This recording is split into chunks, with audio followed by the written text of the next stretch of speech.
शिष्य को दी गई विद्या, सुपात्र को दी गई कन्या, सुपात्र को दिया गया धन हमेशा कल्याणकारी होता है। मित्रों, कन्या का विवाह जब हो जाता है तो कन्या सौभाग्यवती हो जाती है। प्रत्येक माता पिता चाहते हैं उनकी कन्या का विवाह शीघ्र हो जाए और सुयोग्य वर के साथ हो, ताकि अब कन्या अपने पूरे जीवन काल में पति के साथ सुख पूर्वक रहे, अपनी जीवन यात्रा में उसको किसी प्रकार की परेशानी ना हो। यदि सब कुछ होते हुए भी कन्या के पास सुंदरता अच्छी है, अच्छी पढ़ी लिखी है और उसके अलावा अच्छी जॉब है, उसके बाद भी यदि विवाह फिक्स नहीं हो पा रहा है, विवाह कहीं पर सेट नहीं हो पा रहा है, वार्ता कहीं पर आगे बढ़ नहीं पा रही है, तो कहीं ना कहीं कमी होती है। उस कमी को हम काल चक्र के द्वारा, उस कमी को हम ज्योतिष के द्वारा देख सकते हैं और उस कमी का निवारण करके कन्या के विवाह में आने वाली बाधाओं को दूर कर सकते हैं। मित्रों, मैं आचार्य नरेंद्र कुमार दीक्षित आज आप लोगों के समक्ष एक नई ऊर्जा के साथ, एक नई कुंडली के साथ उपस्थित हूँ।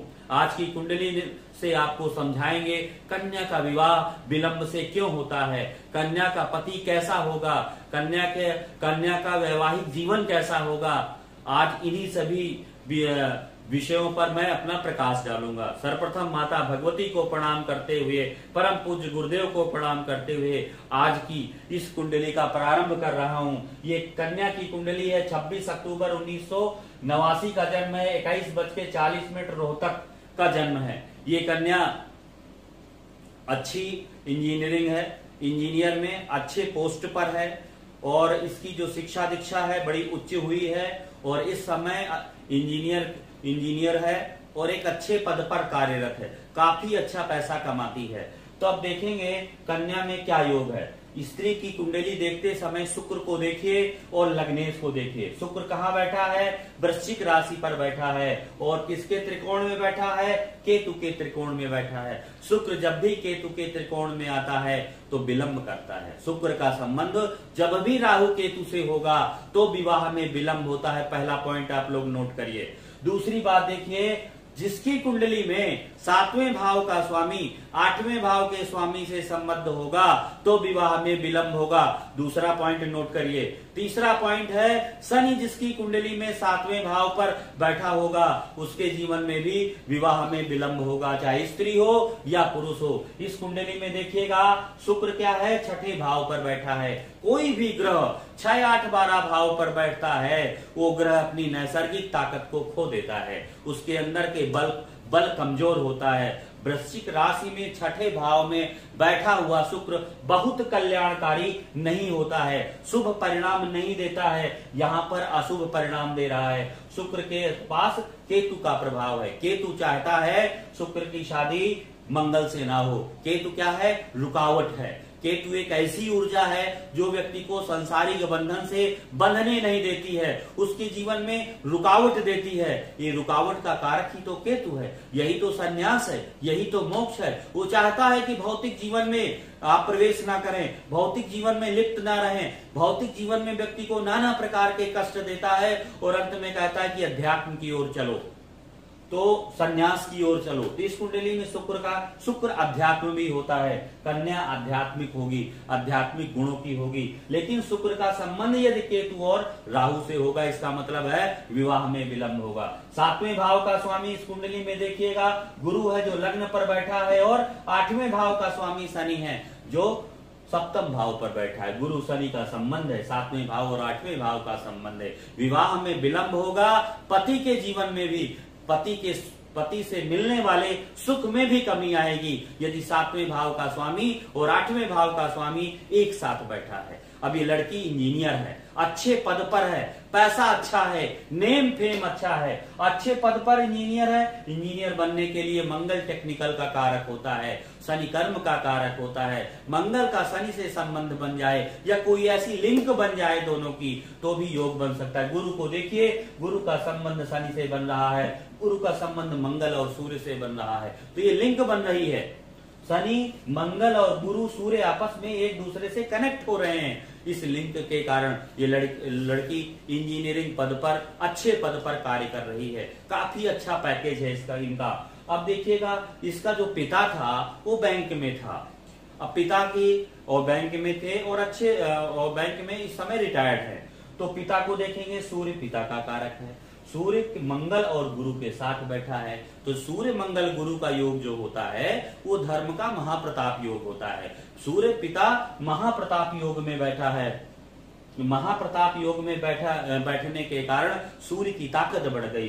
सूर्य कमजोर जरूर है, लेकिन मंगल और गुरु के सपोर्ट के कारण सूर्य की यहाँ पर कमजोरी समाप्त हो जाती है। और देखिए सूर्य के आगे शुक्र और शनि बैठे हैं। शुक्र धन का कारक होता है, शनि कर्म का कारक होता है। बहुतायत लोगों की कुंडली में हमने देखा है, जिनकी कुंडली में शुक्र के साथ शनि का संबंध होता है, ऐसे जातकों के जीवन में ऐसे जातक धर्म अर्थ से जुड़कर काम करते हैं। कहीं ना कहीं बैंक, फाइनेंस से जुड़ा हुआ अकाउंट इत्यादि से जुड़ा हुआ काम करते हैं। इसलिए शुक्र और शनि का संबंध, पिता बैंकिंग सेक्टर में काम करने लगे। शनि क्या होता है? बड़े भाई का कारक होता है। शनि का संबंध देखिए चंद्रमा और राहु से बन रहा है, और द्वादश भाव का स्वामी क्या है? शुक्र इधर पर बैठा है। शुक्र शनि चंद्र राहु का योग बन गया। चंद्रमा और राहु क्या होता है? देश की सीमाएं होती हैं। राहु और केतु देश की सीमाएं होती हैं। चंद्रमा समुद्र का कारक होता है, द्वादश भाव विदेश का होता है। यदि इनका संबंध आपस में बन जाता है तो जातक को जीवन काल में विदेश भी जाना पड़ता है। यहाँ शनि बड़े भाई का कारक है, शनि का संबंध भी बन रहा है, शुक्र से बन रहा है, और आगे चंद्रमा बुध राहु से बन रहा है। इसलिए बड़ा भाई इस समय जो भाई है वो विदेश पर है। अब यहाँ पर देखेंगे छोटे भाई का भी योग है, इसी योग में छोटा भाई भी जुड़ा हुआ है, कनेक्टेड है। अब देखेंगे कि इसके विवाह में विलंब क्यों आ रहा है। पहला कारण है शनि का सप्तम भाव पर बैठना, दूसरा कारण है गुरु का शनि के साथ संबंध होना, तीसरा कारण है शुक्र का केतु के साथ संबंध होना। अब प्रश्न उठता है, चौथा प्रमुख कारण है चंद्र बुध राहु का योग होना। अब यहाँ पर ये देखिए कि आखिरकार विवाह होगा कि नहीं होगा, प्रॉमिस है कि नहीं है। प्रॉमिस देखने के लिए सप्तमेश को देखिए, सप्तमेश का संबंध सूर्य मंगल से बन रहा है, महाप्रताप योग में है। कहीं न कहीं कुछ परेशानी के बाद विवाह की आशा बनती है। स्त्री की कुंडली में जो मंगल होता है उसका पति होता है, मंगल ही स्त्री का प्रजनन सामर्थ्य होता है, मंगल ही स्त्री का सौभाग्य होता है, मंगल ही स्त्री के जीवन में मंगल करने वाला होता है, मंगल ही स्त्री के लिए कल्याणकारी होता है, वही स्त्री का पति होता है, वही सुहाग होता है, वही शरीर के वही मिट्टी का पुतला होता है। हमारा जो देह होता है मंगल ही होता है, बल होता है, शक्ति होता है, सामर्थ्य होता है, पुरुषार्थ होता है, ये सब मंगल के गुण हैं। लेकिन स्त्री की कुंडली में मंगल पति का स्वरूप होता है, और मंगल को देखिए, मंगल पंचम भाव पर बैठा हुआ है। मंगल का संबंध गुरु से बनता है, सूर्य से बनता है। इसलिए विवाह तो होगा, लेकिन विवाह के बाद सुख नहीं होगा।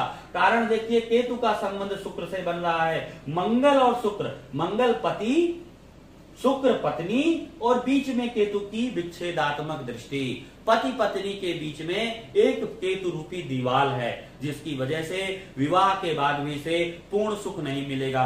इस स्त्री के पास धन बहुत है, परिवार भी अच्छा धनी है। अब धन की स्थिति देखेंगे, धनेश देखिए चंद्रमा है, लाभेश देखिए मंगल है। चंद्रमा के आगे मंगल बैठा हुआ है। दूसरा, शुक्र और शनि का संबंध बन जाए तो भी जातक के जीवन में धन अधिक होता है। अब यहाँ पर आपने बातें विवाह में विलंब की देखी। किसी भी स्त्री की कुंडली देखिएगा, यदि सातवें भाव का स्वामी कमजोर हो, सातवें भाव पर राहु केतु का प्रभाव हो, शनि का प्रभाव हो, शनि राहु केतु क्या होते हैं? डिले करते हैं। ये कुंडली में डिनायल का योग बनाता है। डिनायल के योग के लिए शनि का सप्तम भाव से संबंध होना, जो मैंने पूर्वज बताया है, ये सभी योग बनेंगे। अब इसके विवाह होने के लिए क्या प्रयत्न करना चाहिए? तो यहाँ पर देखिए, गुरु सूर्य और मंगल का योग बनता है।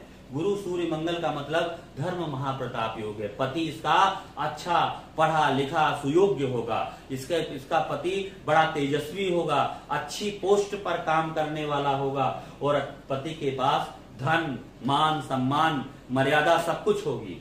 अब ठीक करने के लिए हमको क्या करना चाहिए? कात्यायनी की पूजा करनी चाहिए। इसके लिए कात्यायनी का जप करना चाहिए। 21 दिन कात्यायनी के मंत्रों का जप होता है। पहले दिन 1000 मंत्र किए जाते हैं, दूसरे दिन से 2000 मंत्र पर डे किए जाते हैं, 21 दिन तक किया जाता है। जो समय बचता है उसमें नवचंडी दुर्गा सप्तशती का पाठ किया जाता है, उसके साथ सर्वबाधा विनुर्मुक्तो वाला संपुट लगा के करना चाहिए, तो भी विवाह के योग जल्दी बन जाते हैं। अब विवाह कब हो सकता है इसको देखिए। गुरु ट्रांजिट करता हुआ 7वें भाव से संबंध जब बना लेगा, शुक्र मंगल से संबंध बना लेगा, तब विवाह के योग बन जाएंगे। इस समय देखिए गुरु का संबंध शुक्र से बन रहा है, और आगे ट्रांजिट करता हुआ गुरु जब मेष राशि पर करेगा, जब जाएगा, तो गुरु का संबंध शुक्र से भी बन जाएगा, और गुरु का संबंध मंगल से भी बन जाएगा। गुरु का संबंध मंगल से बन जाएगा और 7वें भाव से बन जाएगा, और शुक्र का प्रभाव 10वें भाव पर आ जाएगा। तो इस योग के कारण हम कह सकते हैं कि गुरु का गोचर जब मेष राशि पर होगा तो विवाह के योग हो सकते हैं, लेकिन विवाह में फिर भी परेशानी के योग बने रहेंगे। और इससे महत्वपूर्ण बात और बताते हैं कि देखिए शनि क्या होता है, कर्म का कारक होता है। गुरु क्या होता है, धर्म का कारक होता है। गुरु और शनि का योग जिसकी कुंडली में होता है, ऐसे लोग धर्म कर्म करने वाले होते हैं। शुक्र के आगे शनि बैठा हुआ है, और शनि के आगे राहु बैठा हुआ है। इसलिए इस जातिका को हमेशा माता काली की आराधना भी करनी चाहिए। माता काली की आराधना से जीवन में सुख शांति होगी, और श्री सूक्तम का पाठ करना चाहिए, ताकि स्वास्थ्य संबंधी परेशानियां, उदर संबंधी परेशानियां, पाचन संबंधी जो परेशानियां हैं, हार्मोनल डिसबैलेंस जो हो रहा है, इससे भी स्त्री जातक को निजात मिलेगी। इन्हीं शब्दों के साथ मैं अपनी वार्ता को विराम देता हूँ।